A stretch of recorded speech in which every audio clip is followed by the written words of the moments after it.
श्री शिवाय नमः। जोड़ने से अच्छा एक काम करो, बस 108 सरसों के फूल उठाओ, शंकर जी का उद्धतेश्वर महादेव का नाम लिखो और छोड़ दो, शिव जी के ऊपर एक एक कर कर चढ़ा दो, वो ठेका तुम्हें ही मिलेगा, वो काम तुम्हारे पास ही आएगा। बस केवल उद्धतेश्वर अर्थात ये जो क्रम है, ये वो क्रम तो 108 सरसों के फूल का आप कभी भी कर सकते हो, पर जो ये बच्चों के लिए किया जाता है वो केवल बसंत पंचमी के दिन ही होता है। नटराज का, किसका पूजन? नटराज का। क्योंकि वीणा देवी को, सरस्वती को भी अगर कोई स्वर प्रदान करता है, माता सरस्वती को यदि कोई नृत्य प्रदान कर रहा है, माता सरस्वती को यदि कोई वीणा में स्वर प्रदान कर रहा है, माता वीणा वादनी को अगर कोई वीणा सिखा रहा है, माता सरस्वती को नित्यांगना सिखा रहे हैं, तो वो नटराज भगवान शिव सिखा रहे हैं। शंकर, दुनिया के लोग माता सरस्वती को पकड़ते हैं और सरस्वती शिव नटराज, नाट्य सिखाने वाला ही शंकर। इसलिए कहते हैं विद्याध्ययन करने वाले बच्चों को शिव का स्मरण करना, शंकर का स्मरण करो। जब जब पढ़ने बैठो मन नहीं लगे, कई बच्चों की आदत होती है किताब लेकर बैठ जाते हैं, लाइन पर इंगली भी रखेंगे, सब ध्यान करेंगे, पर याद भी तो होना चाहिए। याद कैसे हो महाराज? जितनी बार विद्याध्ययन करने बैठे बच्चे उतनी बार ओम सरस्वती का स्मरण। किसका स्मरण करना है? ओम सरस्वती। ओम का संलेखन लंबा लेवे, आखिरी में सरस्वती पर विराम।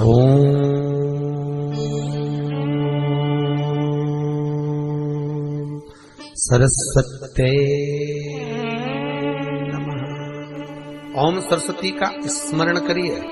5 बार बोलने के बाद बच्चा खेलते हुए भी अगर किताब में एक लाइन भी पढ़ लेगा तो वो बच्चा उस लाइन को कभी जिंदगी में भूल नहीं सकता, भले वो उस क्लास को पास करके आगे की 10 क्लास में क्यों ना भूल नहीं सकता। सरस्वती जी का एक नाम शारदा है। क्या नाम है? जम के बोलिए जरा। शारदा। शारदा नाम कहां से पड़ गया? सरस्वती माता को शारदा नाम किसने दिया था? भाई नामकरण होता है तो हमारे यहाँ तो आज भी नियम है महाराज, ये बुआ कोई नाम बताती है, मामा जी कोई नाम बताते हैं और दादाजी कुछ बोलते हैं, कोई बोलेगा टिक्कू, कोई बोलेगा पिक्कू, कोई बोलेगा कुछ, सबके नाम अपने अपने रहते हैं, कोई प्रेम से क्या बोलता है। तो सरस्वती का शारदा नाम किसने प्रदान किया था? माता सरस्वती को शारदा संबोधन किसने दिया था? माता सरस्वती को शारदा का संबोधन किस समय पर प्रदान किया गया था? जिस समय पर शंकर और पार्वती भ्रमण पर निकल रहे थे और भगवान ब्रह्मदेव सरस्वती को ढूंढ रहे थे, और माता सरस्वती को ढूंढते हुए ब्रह्मा जब भगवान शंकर की साक्षी में पहुंचे हैं, तब भगवान शंकर से ब्रह्मदेव ने कहा, आप कहीं सरस्वती को देखें तो मुझे भेजिएगा, मेरे पास में भेजिएगा।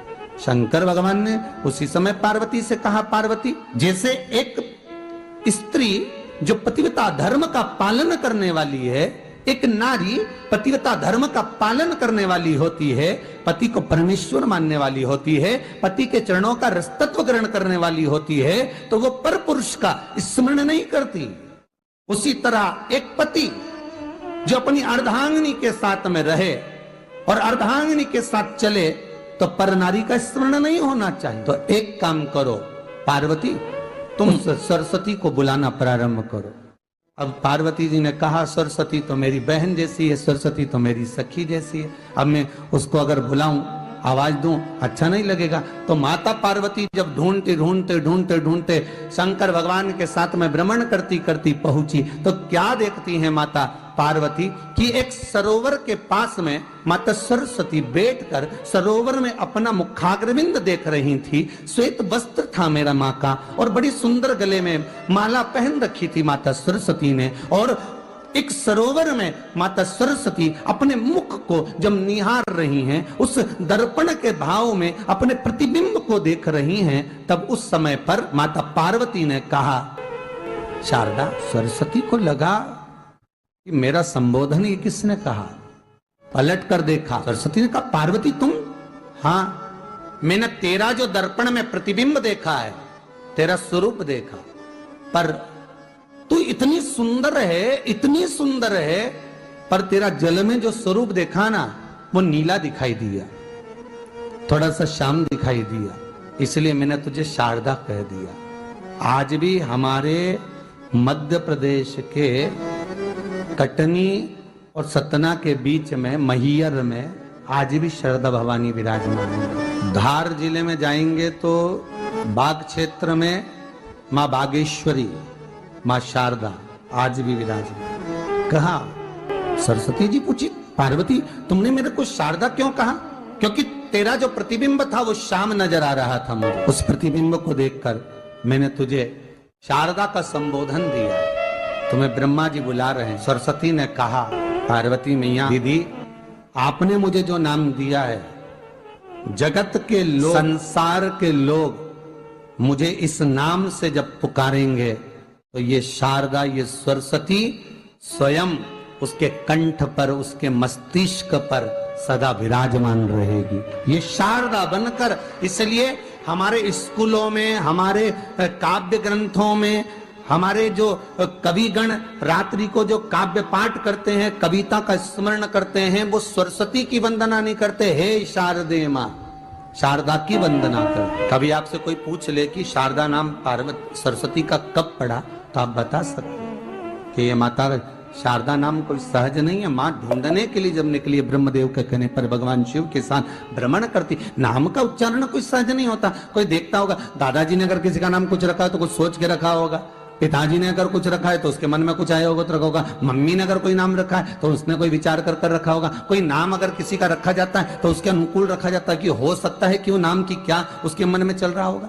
तो शारदा का संबोधन कोई सहज नहीं है। माता सरस्वती का एक नाम शारदा हुआ, इसलिए संबोधन में सरस्वती कम शारदे मां ज्यादा बोला जाता है। आप काव्य पाठ कर लो, नाम जाप कर लो, स्मरण कर लो। हम बच्चों से कहना चाहेंगे, छोटे छोटे बच्चों से, आप माता सरस्वती की आराधना करा करो। मेरे बच्चों से निवेदन है, कभी जिंदगी में अगर मौका मिल जाए और सरसों के फूल यदि आपके जीवन में आपको कहीं से प्राप्त हो जाए, सरसों के फूल जानते हो ना, पीला कलर का होता है, सरसों का, आप प्रयास करो। सरसों का फूल जिस दिन माता सरस्वती का, मेरी बागेश्वरी का जिस दिन प्रागट्य उत्सव हो बसंत पंचमी का, उस समय पर माता सरस्वती का स्मरण कर कर वो सरसों का फूल आप देव अधिदेव महादेव को चढ़ाइए। जैसे माता सरस्वती को ज्ञान दिया था, वैसा मेरा महादेव आपको भी ज्ञान दे। सरसों का फूल आप देव अधिदेव। कई जगह पर आम के जो झूमर होते हैं वो, कई जगह पर सरसों का फूल वैसे शिव महापुराण के अनुसार अगर अपन देखें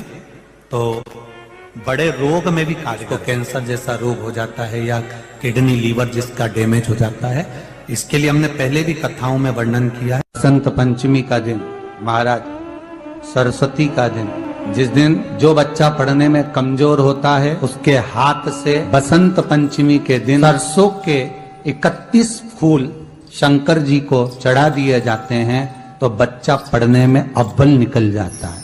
उसके बच्चे को कभी नहीं कह सकते कि पढ़ने बैठ, वो खुद बैठेगा। केवल आज बसंत पंचमी का दिन, एक ही दिन चढ़ता है। और बाकी के सरसों के फूल आपको मालूम है कि रोग मुक्ति के लिए तो होते ही हैं। ये तो आपको पहले भी वर्णन किया महाराज कि जब कोई एकदम रोग आ जाए और डॉक्टर एकदम बोल दे कि ये रोग भारी आ गया है और इसकी जांचें जाएंगी और फिर ये कुछ भी हो सकता है, तो क्या करा जाता था कि 108 सरसों के फूल लाकर तुरंत शंकर भगवान को चढ़ाए जाते थे महाराज। तो चढ़ाने के बाद में रिपोर्ट अच्छी आती है। ऐसा नियम है। कहीं ठेका, कोई ठेकेदारी करते ना, जो ठेका भरते हैं कि भाई मेरा टेंडर आना चाहिए, मेरा ये काम होना चाहिए, मेरी मल्टी बनना चाहिए, या मेरा ये काम के लिए जा रहा हूं, ये काम फतेह होना चाहिए, उसके सबके हाथ पैर जोड़ने से अच्छा है एक काम करो, बस 108 सरसों के फूल उठाओ, शंकर जी का उद्धतेश्वर महादेव का नाम लिखो और छोड़ दो, शिव जी के ऊपर एक एक कर कर चढ़ा दो, वो ठेका तुम्हें ही मिले, वो काम तुम्हारे पास ही है। बस केवल उद्धतेश्वर मां, अर्थात ये जो क्रम है, ये वो क्रम तो 108 सरसों के फूल का आप कभी भी कर सकते हो, पर जो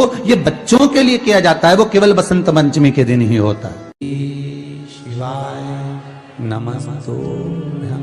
जो बच्चा पढ़ाई में कमजोर होता है, जिसको लिखना नहीं आता, बच्चे लोग याद तो कर लेते हैं पर कॉपी में लिख नहीं पाते, उसको एक ही बात कहो, शंकर जी के मंदिर में जाओ, चंदन घस के ले जाओ और चंदन को 3 उंगली से उस शिवलिंग पर उस बच्चे को ओम बनाना सिखाओ।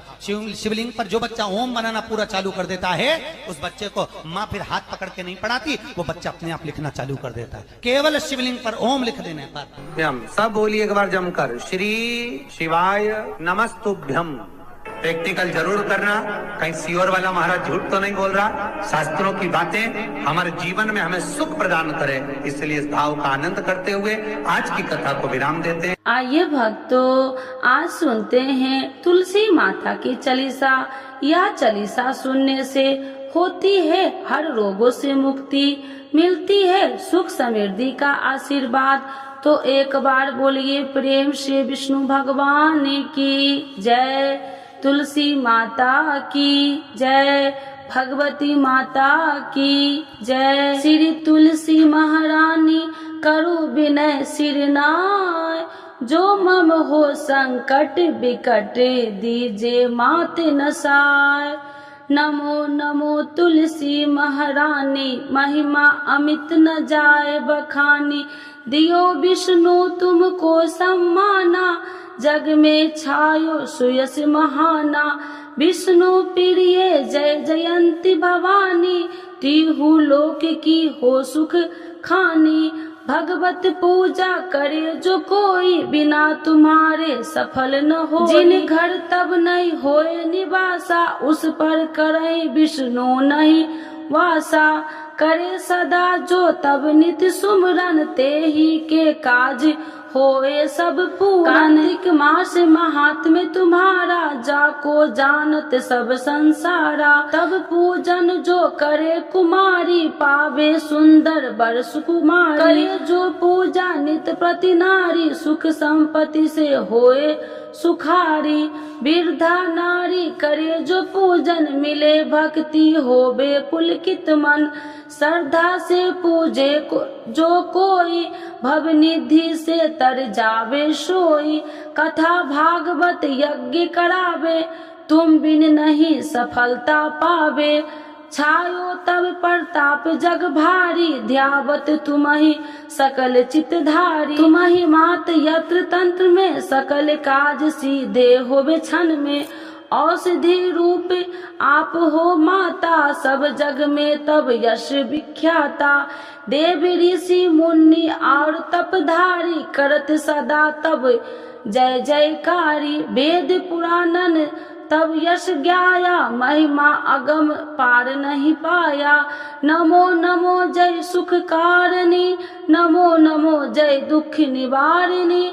नमो नमो सुख संपत्ति देनी, नमो नमो अख काटन छेनी।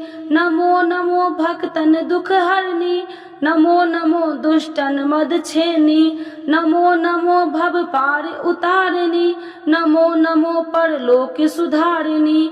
नमो नमो निज भक्तन उबारिणी, नमो नमो जन काज सवारिणी। नमो नमो जय कुमति नशावनी, नमो नमो सब सुख उपजावनी। जयति जयति जय तुलसी माई, ध्याऊ तुमको शीश नवाई। निर्जन जानी मोहि अपनाओ, बिगड़े काज आप बनाओ। करूँ विनय मैं मात तुम्हारी, पूरन आशा करूँ हमारी।